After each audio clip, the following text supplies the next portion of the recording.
So I was not worried about being picky when it came to, or extremely picky when it came to these different companies.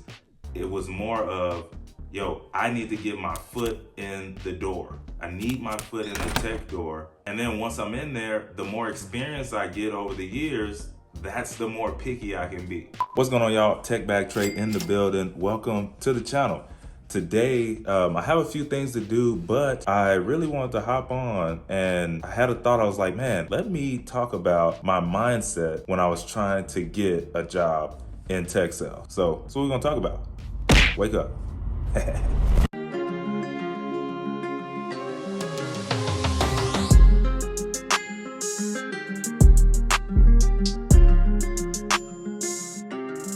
So, like I said, this video is about the mindset that I had to help me break into tech sales. And number one, I wanted to start with this one because I thought it was good, is I was not worried about trying to land my dream job. And that being said, no, I'm not saying like you need to lower all your standards and just get on anywhere or respond and interview with just any old regular degglers. I'm not saying that, but at the same time, you shouldn't have a list that's a mile long of the things that you will only go and work at and have, if they don't check all these boxes, then that's a recipe for basically looking for a long time, right? So for me, it was more of, okay, who checks enough of the boxes? Who has enough of the things that I deem to be okay or a good environment for me to thrive in? And then just working with that. So, yo, I'm gonna go here. I'm gonna do what I can to grow in the business or to grow in knowledge or to grow in relationships. You're not married to your job. So literally, you're there, get what you can out of it. For some people, that might be a lifelong thing. Like, hey, I got on and I never left. It was the best thing since the fort. What? For me, and I loved it, right? But for others, hey, I'm going to this job because of the relationships that I build there. Later on down the road, I'm gonna need them. I'm going to this job because from my experience that I researched, everybody, when they get on here, they are beasts when it comes to selling. So I came to get all the skills I can get in selling, etc., etc., etc. So you just gotta really get a few of those things that check off the box for you and just try and get in and go. That's what you're trying to do. Not, yo, it needs to be the perfect this and perfect that. Listen, you're probably gonna be looking for a long time. And I know that ain't what you want. You're trying to get a job. You're trying to get out of the spot that you're in. That's the last thing you need to be worried about. That's number one. All right, y'all. So I just left Burlington Coat Factory. I heard they had some canvases there, and I picked up like 3 of them. Hopefully they go the way that I want them to. If they do, then you might see them at some point. If they don't, then maybe not. But with that being said, number 2, we're in sales. So you have to be confident and know your stuff and confident in their interview. So for me, it was like, look, I understand a company is looking for someone who gels well with their system, who gels well with how they do things. They're looking for, if you're going for sales, they're looking for someone who can sell their own self, right, in an interview. So you can't go in there timid. I knew that. So I really worked hard on making sure I knew me and I knew what I could do and what I am good at. And all of these things that really sell, like why I should be with that company. And really the main way to do that is to just be yourself. I can't stress that enough, right? Like, people deal with people they know, like, and trust, and it's easy to trust someone who is just being their authentic self. So, don't forget to do that. All right, so sorry for the hard cut, and I'm just all of a sudden here in the room. Literally, y'all, this is the next day. It was just too much going on. I was out with family, and everywhere we went, it was extremely loud, and I wanted to make sure that, the content, y'all could understand it, hear it, and kind of get it. So that being said, I just waited till I was back here so that I can get it done. So next, number 3, I was not looking for a 6-figure offer. So the thing is, there's nothing wrong with, I want to make the six figures and all of that stuff. There's absolutely nothing wrong with that. But I knew going into it, you don't have any experience in tech. So you can't go in there demanding, all of these things. Just get your foot in the door and the rest will take care of itself. That was my mindset. And I was like, okay, hey, if you're only making 40, 50,000, right? If they offered 60,000, take it. If they offered 70, 80, take it. Like, it's already more than you're making, and you already know that this is not a long period of time that you're gonna be in that position. After 6 months, after 9 months, after 1 year, you're gonna be making an additional, some companies, $15,000 to $20,000 more. So just take that. Versus at your same job, you might get that 3 or 4% raise, maybe. So, for me, that was the mindset going in on, hey, I'm not focusing on making sure I get the 100,000. Is it possible? I'm sure, but it's gonna take you a long time, probably during that interview process and vetting out companies and, okay, you did find one. Now can you prove prove to them that you deserve this job over somebody who's had maybe 3 years of experience in it? So a lot of different things were going in there. I was not focused on getting a $100,000 offer. With that being said, number 4, I was not looking for the perfect company.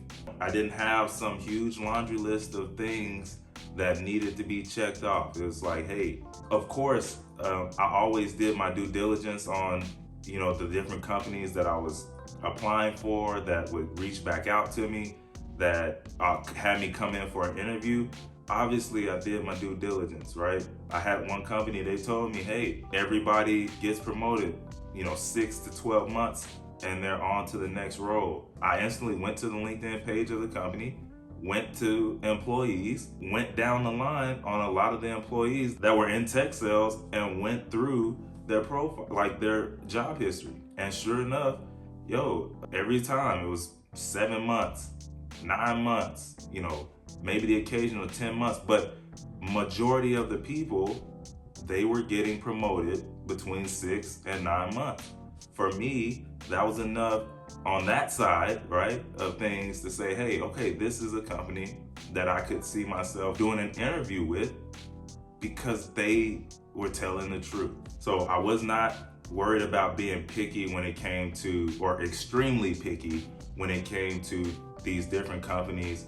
It was more of, I need to get my foot in the door. I need my foot in the tech door. And then once I'm in there, the more experience I get over the years, that's the more picky I can be. That's when I can say, nah, that's not gonna work. Or that's when I can just totally dismiss that offer because y'all lowballed me. Right now, I just need my foot in the door.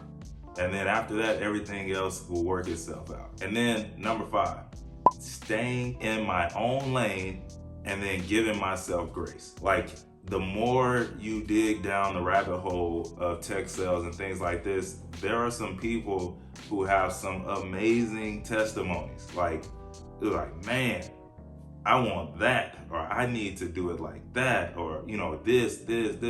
I had on horse blinders, okay? My first goal, finish CourseCareers. All right, check that box off. My next goal, fill out applications and go on interviews. Horse blinders. My next goal, get hired at a company. So it was more like that. It wasn't, I need to first do all this and then so then they went and got this. No. I was not focused on anybody else but me and what I needed to do to get into the tech industry. I'm praying for God to make a way for me. And I always live by, what's for me is for me. So everybody was getting hired on that such and such company. Well, I'll do the things I need to do to be looked at. If I don't get it, it wasn't for me. Where I need to be is exactly where I'm going to be when I need to be there. As long as I'm following what God says and literally, listening to the direction I need to go in. That's just always been my mindset. And so with that being said, some little last tidbits that I would constantly think on, and some things that helped me. I knew that if I wanted to break into tech sales, I needed to make sure that I could see how my past history, past experiences, past work history, how that translated into tech sales, into tech, and then be able to relay that message somehow through the interviews that I had to go on. So when you think about it, you're the totality of your life experiences. And if none of your experiences match with tech, then you need to figure out a way how to align yourself and make that happen. So whether that's college, boot camps, certifications, or my favorite, CourseCareers, you gotta figure out a way how to make it happen so that you can get your foot in the tech. And then lastly, just get in, right? You're just looking for a way to get your foot in the door. So even if that's starting at the bottom, all right, starting at the bottom can be a blessing. So you can start as an SDR or BDR and then work your way up to senior BDR, account executive, senior account executive, enterprise account executive. But starting at that bottom place is an easier way to get in. And then I can't stress this enough. Just remember, you won't be at the bottom long, right? It's literally 6 to 9 to 12 months, and then they're pushing you on because they also need better people at these higher positions as well. And so just hang in there, stay diligent, work hard, learn your craft. And then what I have noticed is that once you do get your foot in the door, trust me, other tech companies will come knocking at the door. I don't know why this is, but it seems like everybody's just waiting and looking until someone takes a chance on you. And then now they're coming out the woodworks with offers and higher money or better benefit, like some kind of way to try and get you from that company now that they've taken a chance on you. So I'm telling you this now, that will happen.